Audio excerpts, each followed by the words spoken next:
Bonjour à tous. Dans cette vidéo, je vais corriger l'exercice numéro 6 dans la deuxième fiche. Alors, on a la fonction f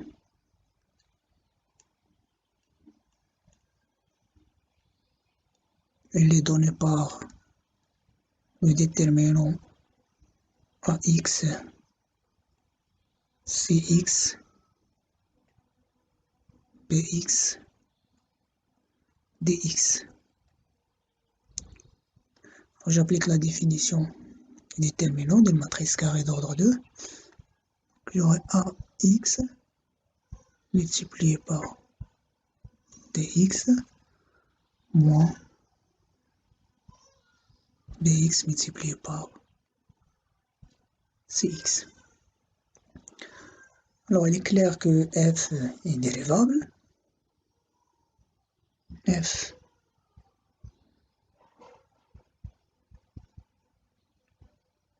est dérivable puisque les quatre fonctions a, b, c, d sont dérivables.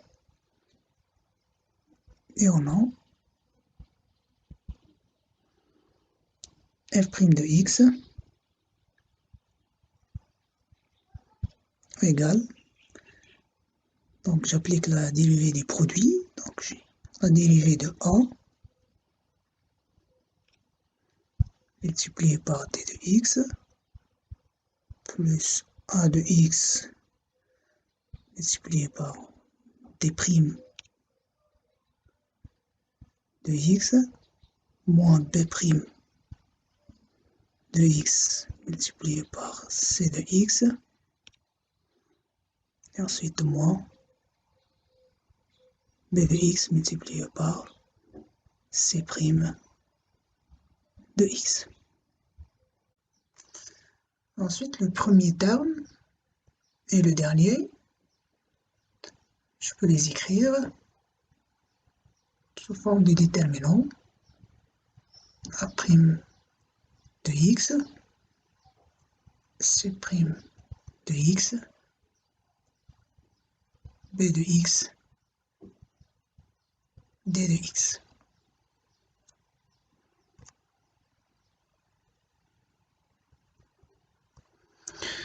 Plus, et les deux termes qui restent me donnent le déterminant ax,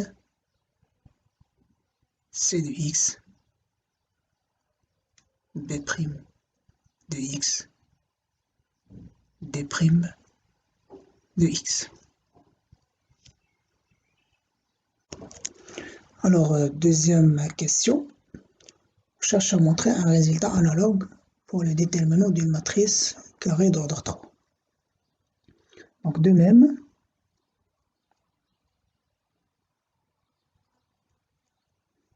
on montre que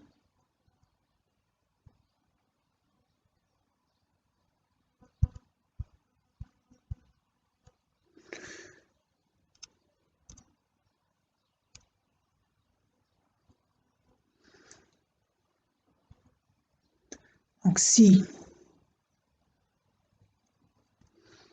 la fonction f de x égale cette fois-ci le déterminant de a de x,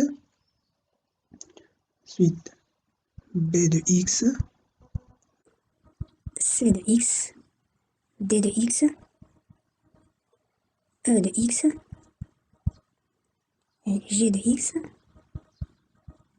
ensuite h, i, et g de x. Donc, si on a ça, alors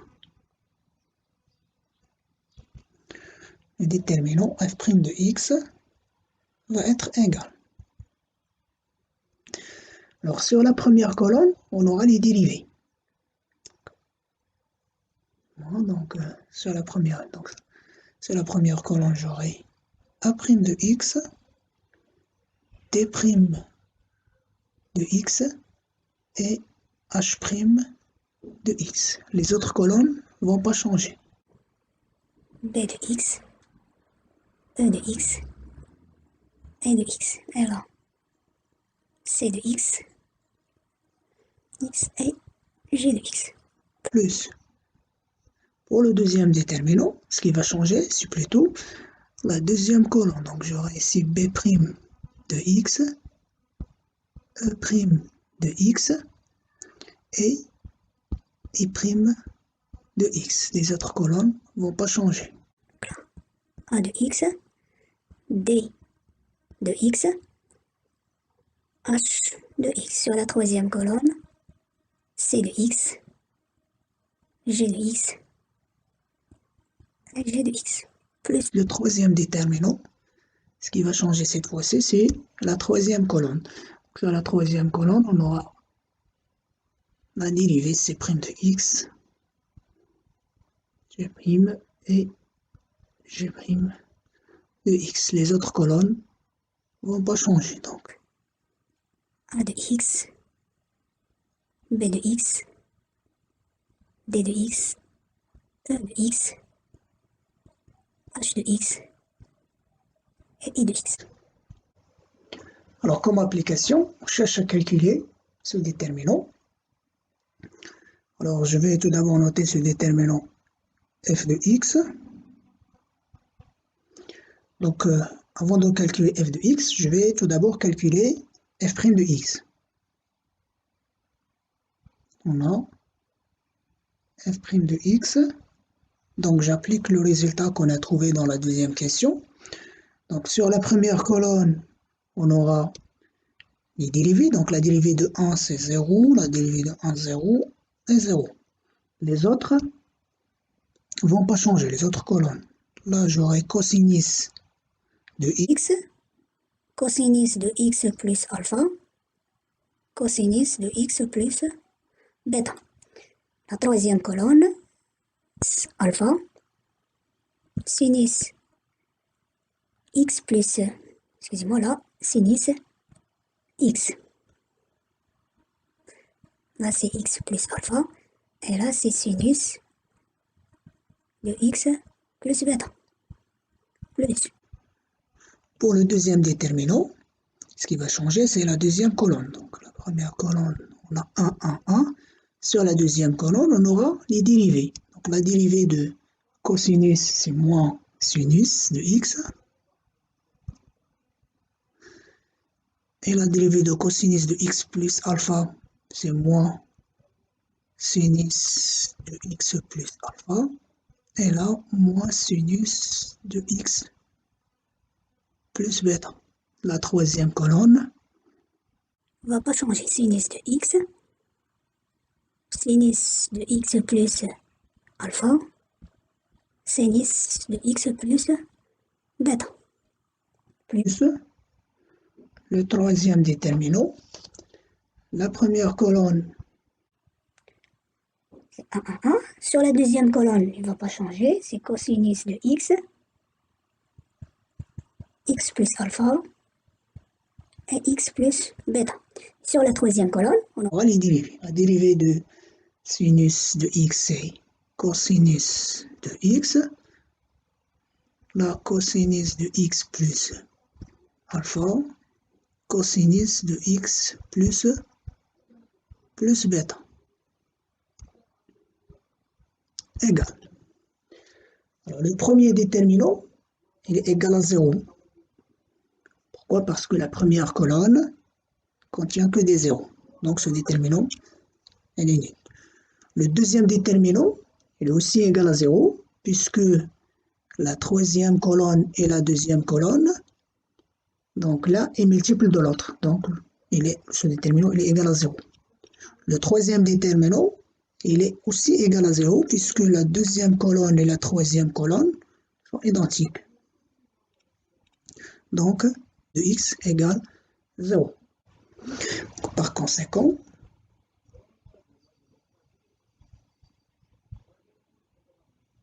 puisque f' est égal à 0, la fonction f est une fonction constante. Par conséquent, f est une fonction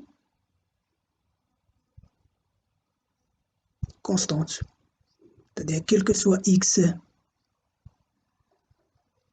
dans R, f de x égale une constante k. Alors, pour trouver la valeur de cette constante, je peux donner par exemple à x la valeur 0. Donc,